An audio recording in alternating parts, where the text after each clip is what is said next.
OBS, Open Broadcaster software, is pretty simple, but it contains a lot of interesting functionality that I think a lot of people kind of don't know about. First things first, the default view of OBS is very constricting. If you want to access off-screen elements, you might have some space on the left and on the right here, but you can't really move things on the top row or the bottom area of the screen. And that's because the preview, which is this area right here, is set to be scaled to your window instead of the size of the actual canvas. And when we change this, it fills up the screen. But wait a minute, we're zoomed in, we can't see anything. Well, actually, that's very easily fixed by holding down spacebar. And now we have our cursor turn into a little hand. And this allows us to pan around our canvas. And if we think, hey, I want to see the whole thing, well, that's easy. You just use your scroll wheel and you can go out, you can go really close in, and you can go really far out. Sometimes you might desire to crop certain elements on your OBS scene. Sometimes people do, let's add filter, and then just add in a crop function. This is really slow. This is dumb. Don't do this. This is stupid. Don't do that, okay? This is how you do it, all right? We hold down Alt, and we grab any of these handles we want. And bang. There you go. Bang. Bang. Okay, yeah, I think you get it.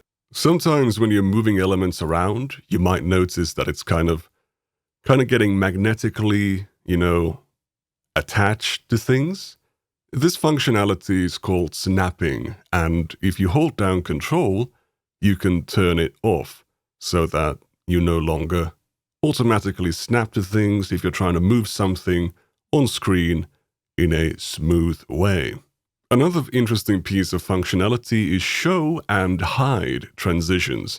So whenever you enable the visibility of an element, you can actually attach an animation to the way it is shown or hidden.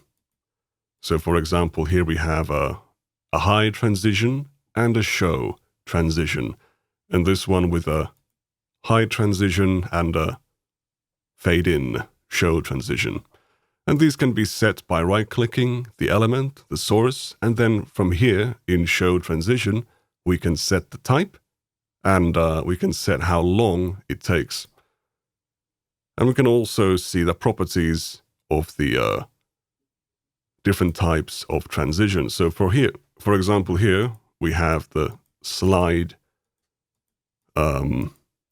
transition. So we can edit it in terms of direction.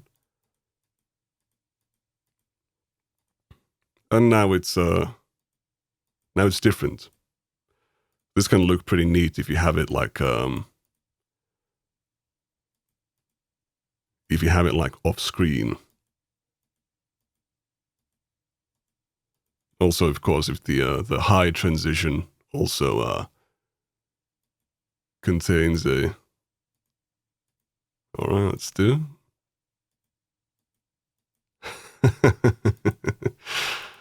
That's pretty neat. And this effect, of course, can be used for various funny things, such as this.